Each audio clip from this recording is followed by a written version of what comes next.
Bueno, vamos a continuar hablando de los núcleos grises de la base, o sea, los mal llamados ganglios basales. Y vamos a empezar recordando un poquito, ¿no?, el circuito de los núcleos grises de la base. Que empezaba en la corteza, ¿no?, la información cortical llegaba al estriado, o sea, al caudado del putamen. La información pasaba a los núcleos de salida, ¿no?, ¿se acuerdan? La vía directa, que el núcleo de salida es el globo pálido interno, o la sustancia negra parreticulata, va al tálamo y del tálamo a la corteza. ¿No? Circuito principal, que también hay una vía indirecta a través del subtalámico, ¿no?, mediado por el globo pálido externo y subtalámico, ¿no? Pero lo importante, y una cosa que no habíamos mencionado en el video anterior, es el control que hace la sustancia negra pars compacta.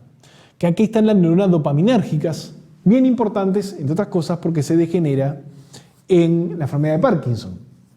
Fíjense que este núcleo recibe información del estriado y la información vuelve al estriado. O sea, estas neuronas dopaminérgicas controlan el flujo de información de este circuito, actuando principalmente a nivel del estriado.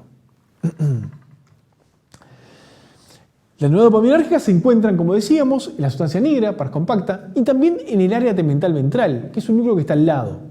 El área tegmental ventral es importante para el control del circuito límbico. Es lo mismo, pero a nivel del circuito límbico. Proyecta al estriado ventral, que también se llama núcleo accumbens. Entonces, estas neuronas descargan en forma muy distinta al resto de las neuronas de los núcleos grises de la base. No descargan en relación a los movimientos, sino relacionado a alguna recompensa, o sea, algo que nos gusta, algo que nos motiva. ¿Tá? Y aquí se muestra un ejemplo de registro de neuronas dopaminérgicas, lógicamente experimentos realizados en animales de experimentación, en que se ve distintos barridos, distintas respuestas frente a una recompensa. ¿Sí? Claramente, esta neurona aumenta su frecuencia de descarga frente a algo que al animal le gusta, por ejemplo, un jugo, ¿no? Y acá se ve el histograma periestímulo, donde claramente se ve el aumento de la descarga de esta neurona. Pero no solo descarga la recompensa, sino que si algo empieza a predecir la recompensa, por ejemplo, cuando se hace un experimento de estímulos condicionados, un timbre seguido de una recompensa, estas neuronas empiezan a descargar al timbre. O sea, el animal aprende, ¿no?, que después del timbre viene una recompensa y se prepara para ello, y esto está relacionado con la actividad de las neuronas dopaminérgicas. Fíjense acá claramente que responde al estímulo condicionado y deja de responder a la recompensa, ¿no? Y esto es muy importante, porque estas neuronas dopaminérgicas se activan con algo que nos motiva, que nos gusta, y va, de alguna forma, a regular el flujo a través del circuito de núcleos grises de la base, facilitando el movimiento hacia aquello que nos gusta, que nos motiva, o facilitando nuestros pensamientos en el circuito cognitivo hacia algo que nos interesa. ¿Sí? O sea que es crítica acá la función de estas neuronas dopaminérgicas.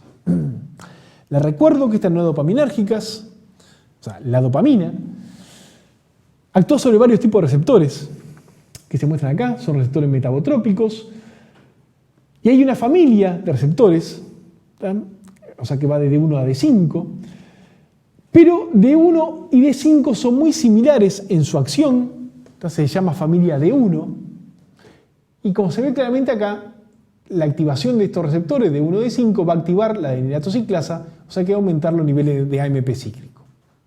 Por otro lado, la familia D2, que incluye D2, D3 y D4, va a producir efecto opuesto.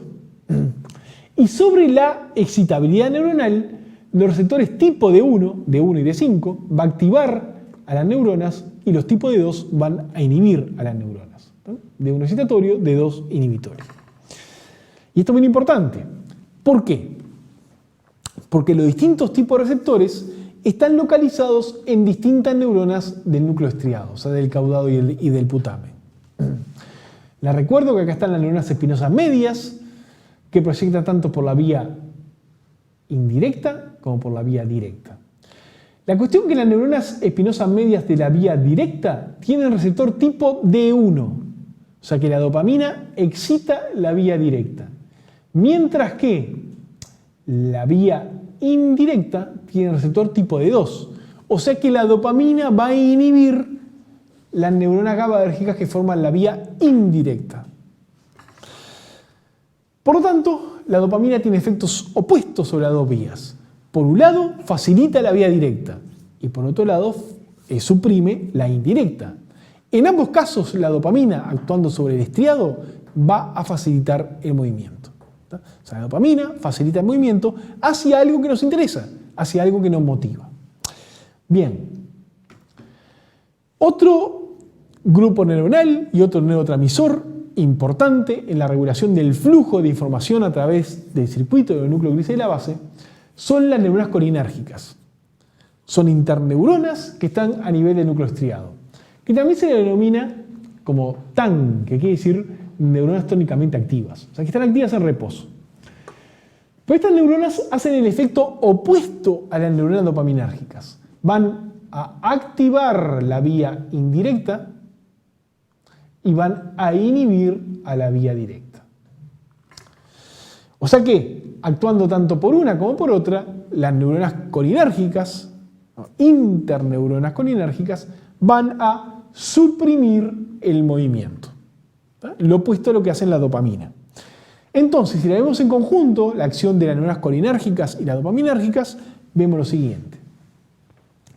Frente a una recompensa, o algo que prediga que va a venir una recompensa, las neuronas dopaminérgicas se activan, mientras que las colinérgicas, del estriado, se inhiben. Y el efecto neto, tanto por la activación dopaminérgica como por la inhibición colinérgica, va a ser facilitar el movimiento relacionado con la recompensa. Bien, entonces vimos hasta acá un poco la fisiología del circuito del núcleo gris de la base. Sirve para entender un poco la fisiología, mirar un poco a la fisiopatología, ¿sí? ¿Qué pasa en ciertas enfermedades? Por ejemplo, la enfermedad de Parkinson. Es característico de la enfermedad de Parkinson la degeneración de las neuronas dopaminérgicas de la sustancia negra, pars compacta, como se ve acá. Esto sería un corte coronal de un cerebro normal y acá de un cerebro con enfermedad de Parkinson. Como se ve claramente, la sustancia negra, pars compacta, está disminuida. O sea, hay una lesión de las neuronas dopaminérgicas. Estos pacientes con enfermedad de Parkinson se dice que tienen un síndrome hipokinético. Esta enfermedad, sus síntomas y signos se caracterizan por aquinesia y bradiquinesia, es decir, una reducción de la amplitud y la velocidad de los movimientos. Estos pacientes están quietos. Y no solo eso, sino que le cuesta muchísimo iniciar un movimiento. A su vez tienen un tono muscular elevado, o sea que le da una rigidez muscular que es particular, y tienen un temblor de reposo. Un temblor de reposo. ¿Cómo se explica eso? Decíamos que estos pacientes tienen degenerado este núcleo, la sustancia negra pars compacta, que estas neuronas dopaminérgicas, decíamos que regulaban el flujo de información a través del circuito de los núcleos grises de la base. No hay dopamina, por lo tanto va a aumentar la actividad de la vía indirecta y se va a inhibir la actividad de la vía indirecta. Estas dos cosas determinan que las neuronas del globo pálido interno, que son GABAérgicas, que están muy activas en reposo, se van a activar todavía más.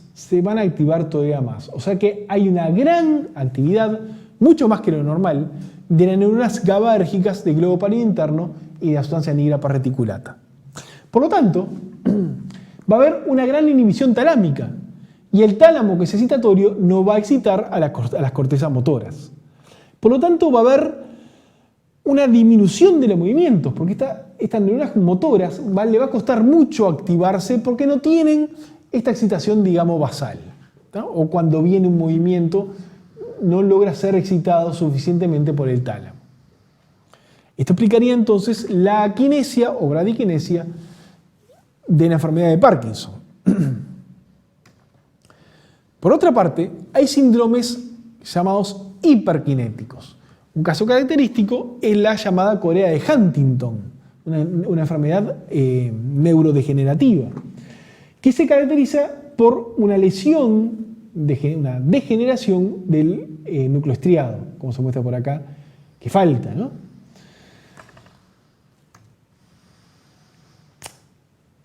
La corea de Huntington, también el hemibarismo, se los considera síndromes hiperkinéticos, que se caracterizan por presentar movimientos involuntarios. El paciente está tranquilo y le aparecen movimientos que no pueden controlar. Las patologías más características son el hemibarismo, que se caracteriza también por una lesión del núcleo subtalámico, que en general es una lesión unilateral, por eso hemibarismo, y como decíamos hoy, la corea de Huntington, que se caracteriza por una lesión del núcleo estriado, especialmente de la vía indirecta. Entonces, como ejemplo del síndrome hiperkinético, vamos a ver la enfermedad de Huntington. Y vamos a ver cuál es el trastorno del circuito de los ganglios basales. Decíamos que en esta enfermedad lo que ocurre principalmente es que se degenera, se lesiona la vía indirecta. Por lo tanto, esta vía, esta neurona GABAérgica se pierden y va a dejar de inhibirse el globo pálido externo, ¿no?, que va a aumentar la inhibición del globo pálido interno directa o indirectamente a nivel del subtalámico. La cuestión es que esta inhibición sobre el globo pálido interno va a aumentar y el globo pálido interno, que es GABAérgico, ¿se acuerdan? Y está muy activo en reposo, en esta enfermedad va a estar muchísimo menos activo. O sea, estas neuronas GABAérgicas van a estar hipofuncionantes y van a inhibir menos el tálamo, que por lo tanto va a excitar más a las cortezas motoras. Por lo tanto, los movimientos van a estar muy facilitados. Hay una gran excitación acá de las cortezas motoras y van a aparecer entonces movimientos involuntarios, movimientos que no se desean. Lo mismo pasa en el hemibarismo, donde se lesiona el subtalámico. Se lesiona el subtalámico, va a dejar de excitar esto, ¿tá?, y por lo tanto esta actividad va a estar disminuida. Bien, fíjense, esta actividad disminuida genera movimientos involuntarios. Y esto se puede reproducir experimentalmente, en animales de experimentación. Por ejemplo, acá, experimentos en monos,